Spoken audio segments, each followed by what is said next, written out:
만약 금투세가 시행된다면 1,000만원 이상 수익부터 건보료 추가 납부해 자녀 계좌로 100만원 이상 수익이 나면 인적공제에서 제외된다고 하니 2024년 6월 9일 일요일 누워먹는 세계 경제 소식 5개 시작합니다.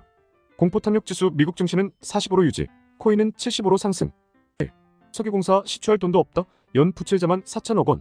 석유공사의 자산총계는 18조 2,294억 원으로 부채 총계 19조 5,781억 원 비교시 빚이 자산보다 1.3조 더 많은 상황입니다.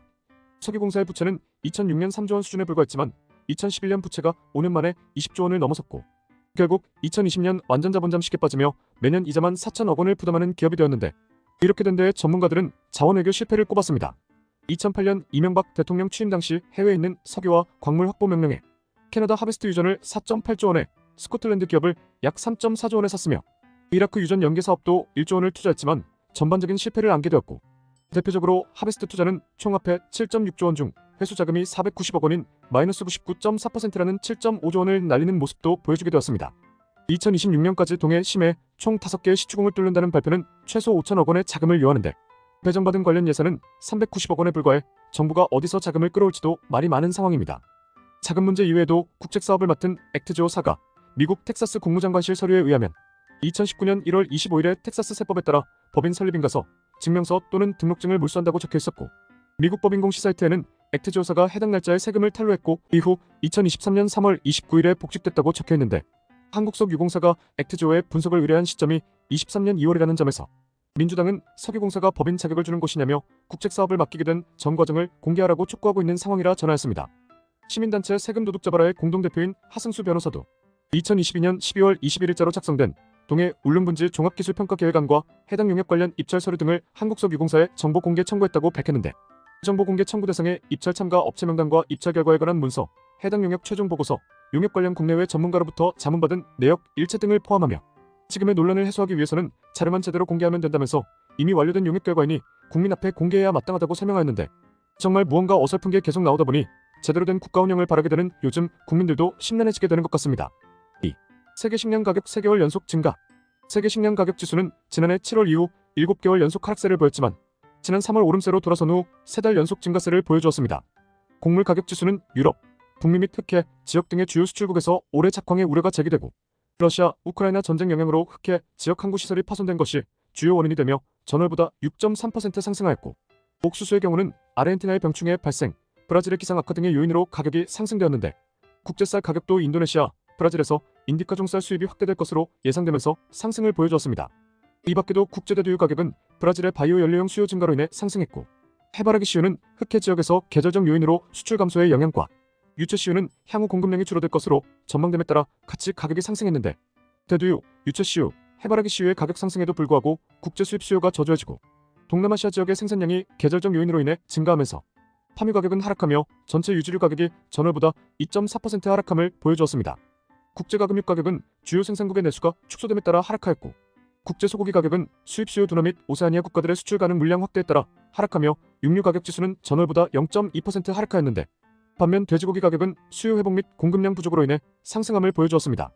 유제품은 서유럽에서 우유 생산량이 역대 최저 수준으로 하락할 것으로 전망되고 여름 휴가를 앞두고 소매 및 외식용 유제품 수요가 증가하고 오세아니아 지역에서도 계절적 요인으로 우유 생산이 감소한 데다 중동 및 북미 지역에서 수입 수요가 증가하며 유제품은 전월보다 1.8% 높아진 전반적인 상승을 보여주었습니다. 설탕은 브라질에서 양호한 기상 여건으로 수확이 원활히 개시됨과 동시에 수출 여력 상승, 국제 원유 가격 하락 등으로 전월보다 7.5% 하락을 보여주었는데 이렇듯 곡물 관련 투자에 있어 전반적인 흐름은 꼭 한번 살펴보시는 것도 좋은 것 같습니다. 3. 빌라, 경매 쏟아져도 안 팔린다. 전체 주택거래 비중에서 빌라 비중이 낮아지고 있고 가격도 내려가고 경매 물건도 쌓이면서 무주택자들의 주거 사다리로서 빌라 역할 회복이 점점 더 요원해질 수 있다는 우려가 퍼지고 있다 전하였습니다.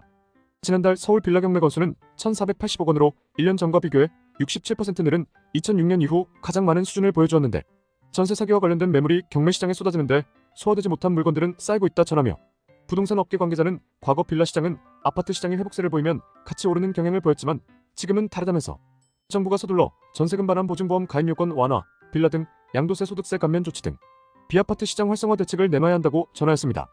4. 조회수 3천만 회의 말레이 불닭볶음면 역수입. 말레이시아 야시장의 명물이 된 불닭볶음면 오믈렛은 시장 한 점포에서 현지 음식인 무따박을 변형해 불닭볶음면을 만든 것인데 현지 인플루언서들의 소개로 대박을 터뜨리더니 이젠 동남아 지역을 넘어 한국에서도 이름을 알리고 있다 전하였습니다. 필요한 재료는 단 4가지로 불닭과 계란 3개, 소시지 1개, 치즈 2장이면 준비 완료인데 소비자가 기존 음식을 자신만의 방식으로 재창조한다는 의미인 모디슈머는 불닭볶음면의 세계화에 큰 공헌을 한 문화라고 전하였습니다.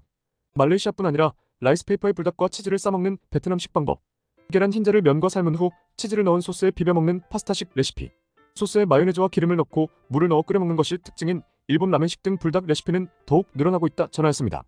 특히 K매운맛의 세계화로 분석하는 시각도 있는데 한국의 매운맛은 기본적으로 장류를 기반으로 한다며 향신료에만 의존하는 외국의 매운맛과는 다른 덕분에 어느 요리와도 잘 어울린다는 장점이 있으며 중국의 사천 음식, 베트남과 남미 고추의 매운맛보다 범용성이 훨씬 넓다고 분석하였습니다. 5. 동의 시추는 영토권 포석이다. 전인구경제연구소님의 말씀을 요약해보았습니다.